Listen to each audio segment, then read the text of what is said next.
Okay, welcome back everyone. The first panel was amazing. So now that we have our second panel of beautiful ladies here, two authors, rising stars, we're gonna get right into it and find out more about their books and their journeys to getting here today with us. Hi everybody, I am Sacha Walton. I'm a little different from everybody else, but I'm a business strategist / creative and everything else there is. I'm a jill of all trades. But I'm here to talk about my new book, which is actually for music artists. And this is what I do, so let's go get into it. All right. Okay, so what got me on my journey? So I'm here to talk about Beyond the Music. It's a music artist entrepreneurship guide. I'm from Virginia, 2 Up, 2 Down, the home. 757? Pharrell, yep, 757. Yeah, Pharrell, Missy Elliott, Pusha T, all of them. And I'm no stranger to music. I grew up, I was an aspiring artist. Please do not ask me to do anything. I was a rapper back in the days. And so... What was your rap name? I had so many. I went from Dimples D to Chill. I just couldn't find. Because I had Dimples. Don't ask where the D came from. It was just the D and Dimples. But you know, being 12, 13 years old, just growing up, and the first person I actually rapped for was Cre8tiveCon. He was on a radio station. One of my best friend's sister was dating his manager at the time, so it was just like everything was BDP for me. But I also grew up with Missy Elliott. Being from 757, she's actually my cousin. And so being on the talent shows with her, you know, being the DJ, and she had somebody else she rapped with. But from that, I went ahead and started to go into that arena myself. But I also found the value of being behind the scenes. So to fast forward, I ended up managing indie artists, working on event production, and I just evolved in my business. And I have a degree in business management and all that good stuff. So I just learned how to just mold all those things together. So what I'm here to do is bridge that gap between entrepreneurship and creatives. Because a lot of times, you know, if you're out there doing it on your own, until you get that manager, it's all you. Like Tamika said, you are the accountant, you are the marketing agent, you are everything. Yeah. So I'm here to teach, especially with music artists, teach them that you're an entrepreneur first. And so how do you get from that area and be a creative at the same time? So I'm just kind of, you know, doing a whole new narrative, and that's what this book is all about. And it's a good read and all that good stuff. So yeah, let's go ahead. Is it also a workbook? Well, yeah. It's a hybrid. Got notes. You gotta take notes. I have a resource page and all this good stuff. And then also I do. Oh, thank you. Oh, thank you. Also, I do consulting. So one of the things I do believe that a lot of business coaches and strategists, they leave out creatives, just like how they leave out kidpreneurs. Nobody is out there helping to guide them along the way. And so because I have the best of both worlds with music and creative arts and all that good stuff and business, so it's like, why not? Why not create that new trend? Why not set that fire to be able to help all of you guys and anybody else that's watching to say, look, you know what, at the end of the day, the IRS still wants you to file your taxes. And they want you to claim that as a business. So why not be that business? And your art, whether it's film, music, or anything like that, that is the book. Yes, authors too. That is your product. So you're like that manufacturer producing all those wonderful things. And so that's why I'm here. Nice. No, not the same question, but I would like to know, how has your book helped you? Oh, my book basically helped me to just really have confidence. Confidence in your voice. You know, your voice really doesn't start it starts here. Then it comes out as your spoken word. And so with that, you know, I kind of went through, I started this book in like August. And it's very impactful. It's small, but it's impactful. And it's something that I've been working on for like, not the book, but just working with management and artists for almost 20 years. And so I knew it like the back of my hand. So I was just like, oh, you know, I get this book, 7 chapters, 7 days. I had it, hands down, it's done. But I didn't release it until recently. and it was just like, I kept getting the blocks. And then I'll call my friends, I'm like, look, I need you to spark me. You know, just talk about business, talk about music, and you know, we'll do that. And I had everything written out in Word all over the place, notes in my phone and everything.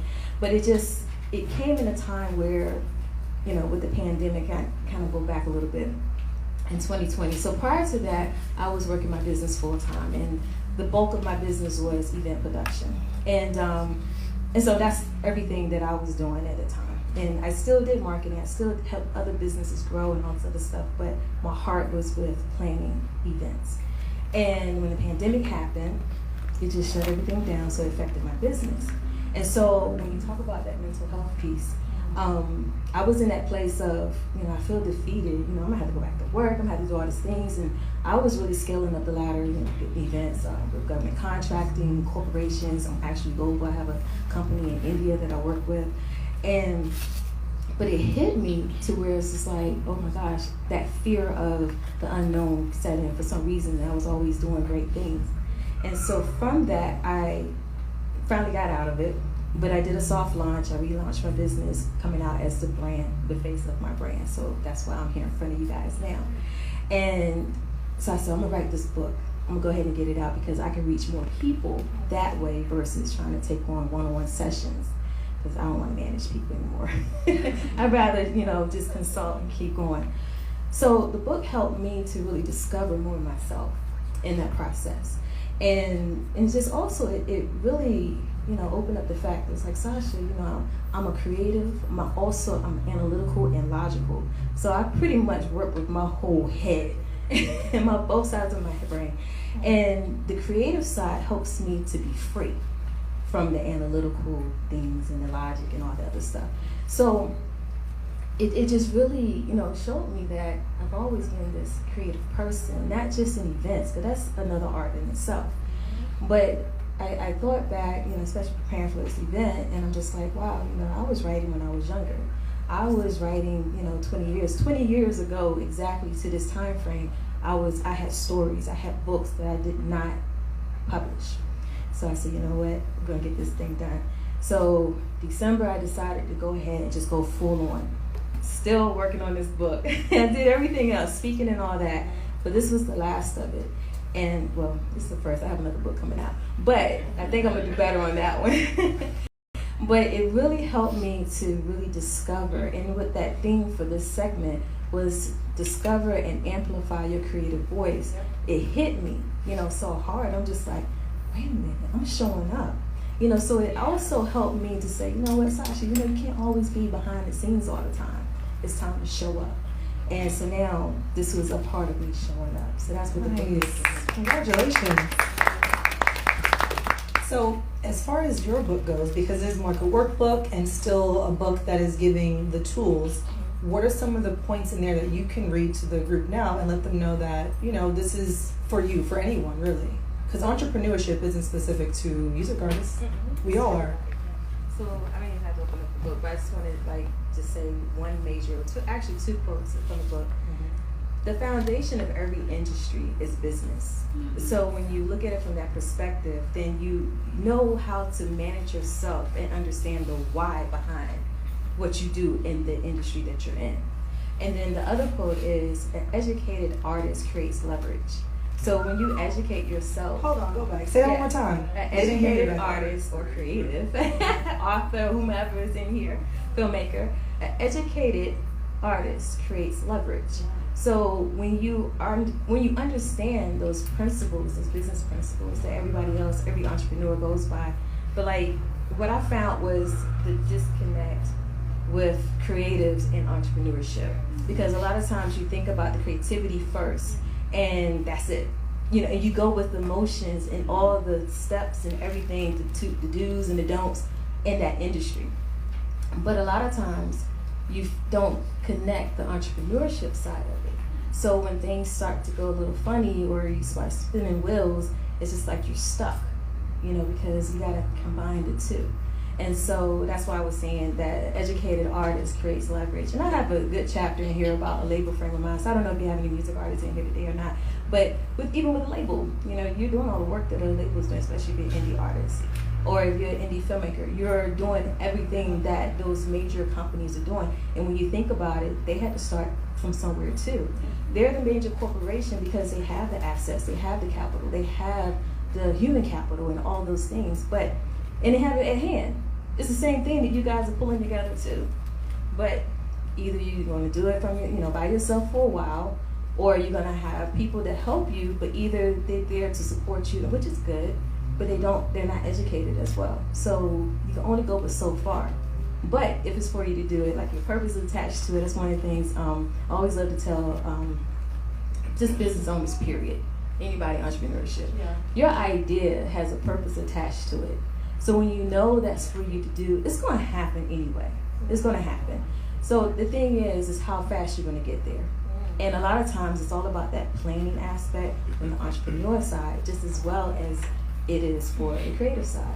And I just use this as an example. So recently, because I have the book out, so now I'm just like, oh, I'm an author now, so I'm gonna go ahead and apply all these things that I've been doing for everybody else and on the business side for my book. So I put on Facebook recently, I was like, okay, how many authors, is before you give out your Amazon link your Amazon to your website. Because at the end of the day, that marketing side comes in. You want to get hits to your website. You want to get those Google searches. Amazon is attached to Google, so it's like, why not drive them to your website? Then they go to Amazon, And those like one of the tips and points that I have out there, because I'm like, I did it for myself, And so just like, let me put it out there for everybody else. But these are the things that sometimes people don't really think about as an author, as a creative, as the filmmaker or anything like that. And one of the other things, it's like a fun fact. I'm gonna go ahead and get the mic over. A fun fact for me was before the pandemic, one of the things that I was going to do, it's another thing, I really believe in your business being transferable. Any skill set that you have, I'm quite sure everybody in here has worked before. Whether you're doing your dream job or you're in your industry full time, but you've had a job. Those skill sets can still be transferable into what you do and what you love to do. So event production was the biggest thing that I was doing.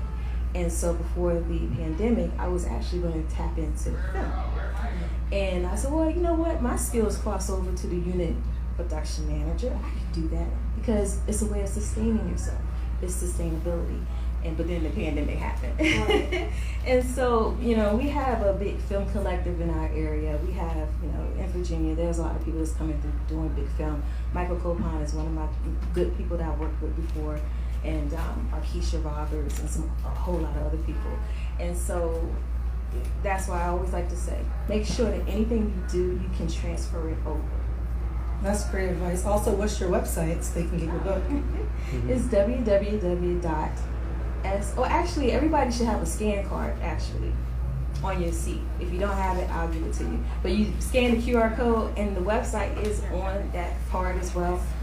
That's another tip. I always tell artists, because a lot of times you can't really sell music, like talking about. You don't do CDs anymore. It's always downloads or whatever. So if you have scan cards, then they can scan to your website or to your link. It should be the same as the book. If you don't have it, I'll make sure you have it. Always make sure you connect that, do the scan cards. But anyway, it's www.swimgtgroup.com. So it looks like Swim GT Group. But if you don't have a scan card, I have some more, and I'll make sure you get it. My thing I just want y'all to take away from me being here today is basically own your superpower, and then always show up. Don't shrink back.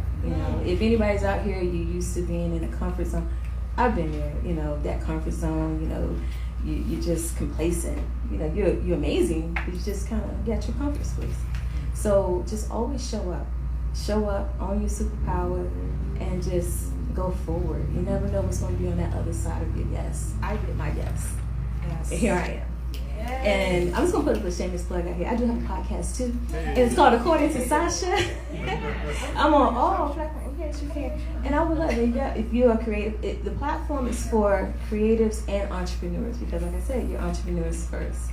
And I have a conversation series, and it's free. I don't charge for interviews or anything like that, but I always love to be able to give back to whatever anybody's doing. So see me afterwards, and we can get you something. Thank you guys. You follow me on Instagram. It's ThatGirlSach, SACH. I'm on TikTok, Twitter, and Instagram, ThatGirlSach. On Facebook, it's Sacha Walton, SachaWalton. I got a red dress one, so I'm the only Sacha Walton with a red dress.